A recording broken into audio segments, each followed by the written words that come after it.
Olá, seja muito bem-vindo ao Café com Política aqui no YouTube de O Tempo. Eu sou Levi Guimarães, repórter de política de O Tempo aqui em Brasília, e vou conversar com Nilmário Miranda, que hoje é o chefe da Assessoria Especial de Defesa da Democracia, Memória e Verdade do Ministério dos Direitos Humanos e da Cidadania. Tudo bem, Nilmário? Tudo bem, companheiro, colega. Bom, desde agosto foi recriada a Comissão sobre Mortes e Desaparecidos Políticos, que chegou a ser extinta no governo Bolsonaro e foi recriada, no mês de agosto e mira principalmente o período da ditadura militar. É um tema que ganhou muita notoriedade aí nos últimos meses com o filme Ainda Estou Aqui, que foi ganhador do Oscar, sobretudo aí para os familiares vítimas da repressão. Quais contribuições o senhor acredita que o filme deu para os trabalhos dessa comissão? Olha, Eunice Paiva foi dessa comissão, em 96, 97. E ela passou toda a vida procurando o marido dela, Rubens Paiva, que é um desaparecido político. Pegaram na casa dele, levaram para Barão de Mesquita, onde tem o Doicó do Rio, e depois desapareceu.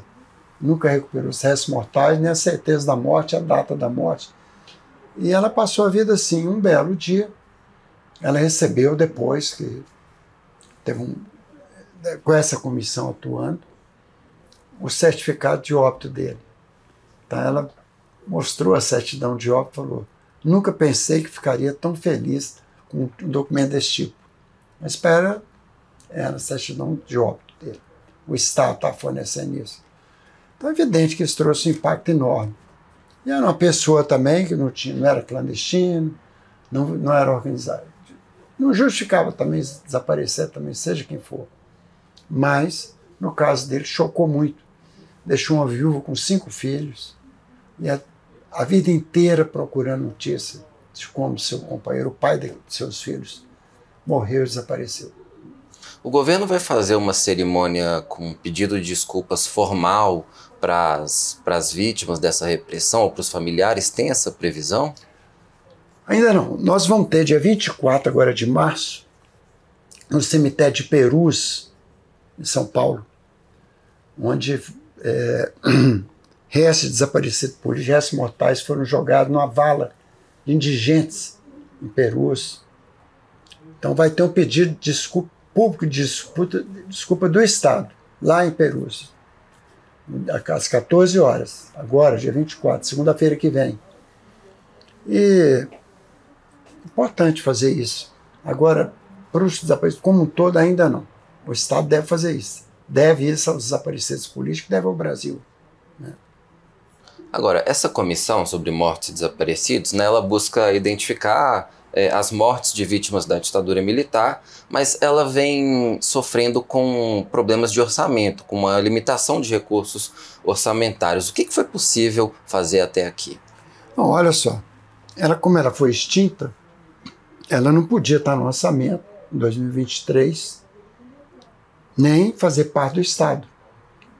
Nós mantivemos aqui, nós nos organizamos, fizemos trabalho, mas sem ter orçamento e pessoal. A partir de 24 e 30 de agosto, nós temos orçamento e pessoal. Aqui tem uma sala só de pessoas técnicos especializados nisso, que dá suporte à Comissão de Mortes e Desaparecidos Políticos.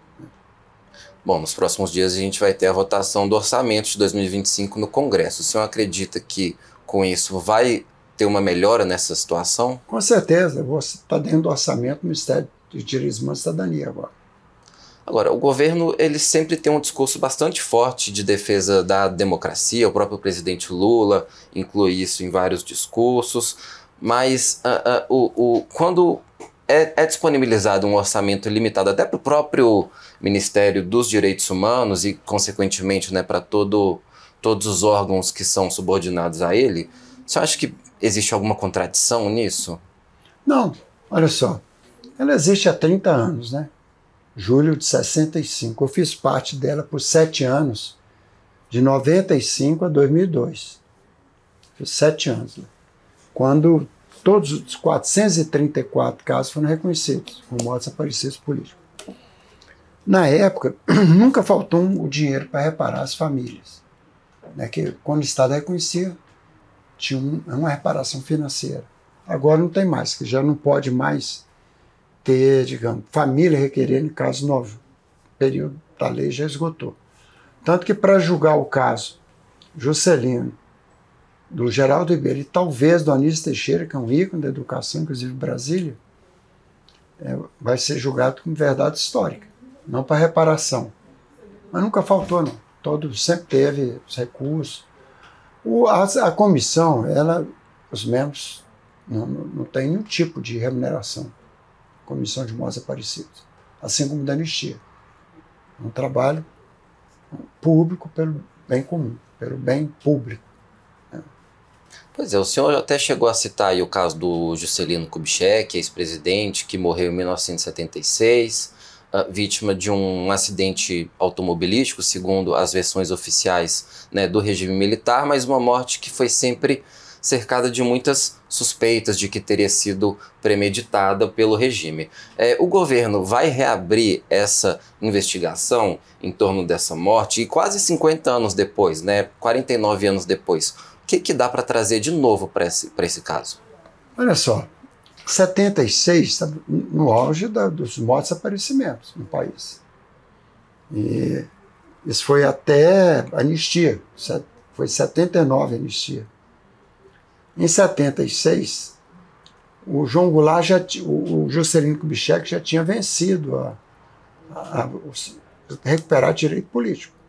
Foi cassado em 64, por 10 anos. Então ele já tinha direitos políticos. O Lacerda ele era favorável à ditadura, mas tornou-se candidato à presidência e entrou em conflito com os militares. E João Goulart vivia no exílio. Então os três formaram a Frente Ampla. Né? Naquele ano de 76, o Instituto Carlo Éboli, que era o mais importante do país, atestou um falso acidente de Usuanje em abril. Um cara chamado Roberto Vilarim coordenou a equipe de peritos que fez uma falsidade sobre Usuanje. O mesmo Vilarim, 6 meses depois, que estava civis da ditadura, portanto, fez o laudo do suposto acidente com Juscelino Kubitschek. O caso do Anísio Teixeira é outro. Teria caído no posto do elevador e depois o corpo encaixou em um lugar de 20 centímetros, que era quase impossível. Também, provavelmente será reaberto. Mas em nome da verdade histórica, não implica reparação financeira, nada. É só para o povo ter direito a saber a verdade sobre Juscelino. Ele fez Brasília, foi prefeito de Belo Horizonte, fez o conjunto da Pampulha, que é patrimônio da humanidade, né? É uma pessoa extraordinária. Um presidente de desenvolvimento do Brasil, ganhou Píncaros, né? O Brasil tem direito à verdade sobre Juscelino Kubitschek.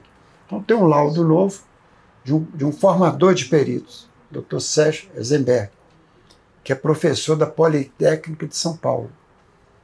Lá forma peritos. E ele tem um laudo que nega o acidente. Também houve um fato novo que o motorista da Cometa, que teria induzido pelo acidente com o Opala, forçado o Opala a chocar com uma carreta, que gerou a morte, ele foi absolvido de segunda instância. Se ele foi absolvido de homicídio culposo é porque não houve acidente. Né? Não houve o acidente que levou à morte do Juscelino. Houve outro processo, mas não acidente. Então, com base nisso, reabrimos porque persistem dúvidas sérias. Eu, particularmente, acho que não foi acidente. O senhor acha que pode chegar a ser emitida, por exemplo, uma nova certidão de óbito dele Sim, alterando a com causa certeza, da morte? nova certidão de óbito. Desmentindo. Nós consultamos a família e aparentemente não há oposição da família. A família não tem nenhuma espécie de reparação. Mas nós não podemos investigar a morte de um chefe de família sem consultar respeitosamente as famílias. Então, olha só, o que pode sair não foi acidente, foi um atentado praticado pelo Estado, pela ditadura. Isso é importante para o país saber isso. Ou então confirmar acidente, que eu não acredito. E o senhor chegou a citar outros casos aí, tem algum também que dá para reabrir, como o do JK? Eu acho que o caso do Anísio Teixeira é o mais notório. Ele foi um dos fundadores da Universidade de Brasília. E é um dos ícones da educação no Brasil, né? Então a família dele nunca aceitou a tese do acidente. Ele teria entrado num elevador, caiu dentro do poço do elevador e vai num espaço que não cabe num corpo, onde ele foi achado. E os ferimentos, as equimoses dele, não corresponde àquele. A família sempre desconfiou. Então nós vamos reabrir, sim. Acho que o país merece a verdade. E a gente está há poucos dias aí do aniversário de 61 anos, né, do golpe militar, no dia 31 de março. E no ano passado, o presidente Lula ele chegou a pedir que os órgãos do governo não fizessem nenhum ato formal relembrando o golpe, mesmo que de maneira crítica. Essa ordem continua para esse ano? Olha, veja bem, qual foi a ordem dele? Que os militares não podiam fazer nenhuma alusão à Revolução de 60, como eles diziam, Revolução Democrática de 64. Não houve isso. Só tem um lugar no Brasil, um batalhão, em Juiz de Fora, chama 31 de março. Só um. No Brasil inteiro. E agora, o Ministério Público Federal falou que não pode mais continuar, já foi modificado. Então não tem nenhum. Para ele, era uma espécie de contrapartidos. Os membros do governo, os ministros, não fariam atos. Nossa sociedade fez dezenas, centenas de atos pelo Brasil todo. Eu próprio escrevi um livro, junto com mais 2 amigos, sobre os 60 anos do golpe, mostrando aqui que a Casa da Morte, Petrópolis, corpos cerrados eram incinerados numa usina de Cambaíba, em Campos do Goytacazes, sabe? Eu próprio fiz isso, que surgiram centenas de atos desse tipo, que não podia, ou o governo, com uma espécie de contrapartida. Eu acho que isso está superado também. O próprio filme do Ainda Estou Aqui, o presidente conversou, parabenizou a família, a Fernanda Torres pelo Oscar, o Walter Salles, né, pelo Oscar. Isso já está superado. Agora, o presidente, em outros momentos do atual mandato, ele foi criticado até por algumas organizações, representantes dessas organizações de direitos humanos, por não ter, em alguns momentos, não ter feito uma crítica mais enfática à ditadura. Ele chegou até a dizer que não queria ficar remoendo muito o passado, uma fala que também foi muito contestada. Como que o senhor avalia essas críticas? Acho que tem um fato novo, né? Tem um fato novo que foi a maior enquete da história da Polícia Federal, 884 páginas, que implicou 12 generais, foram indiciados, talvez sejam transformados em réus nos próximos dias, implicou 16 coronéis, tem 5 presos, prisão preventiva, e o ex-presidente da República, Jair Bolsonaro. E dentro desse golpe, que fracassou, tinha uma operação Punhal Verde, verde e amarelo, quer dizer, que pressupunha o assassinato do presidente da República, o vice-presidente do ministro Alexandre Moraes, do STF. Isso aí também é um fato novo, né? E aí o governo nunca vacilou, que a justiça cumprir seu papel. Se tiver que prender, que prenda, se tiver que condenar, que condene. Então, deixou a justiça seguindo seu curso, sua independência. Agora, tem toda essa mobilização da oposição para tentar aprovar o PL da anistia, né, para todos os envolvidos no 8 de janeiro, o que também envolveria o ex-presidente Bolsonaro. E não há, por exemplo, uma negativa expressiva tanto do presidente da Câmara como do Senado em relação a isso, e a oposição está tentando trabalhar nisso. O senhor teme que isso possa avançar no Congresso, já que a gente tem uma configuração mais conservadora do Congresso Nacional? É possível, mas teve uns dados novos aí no país.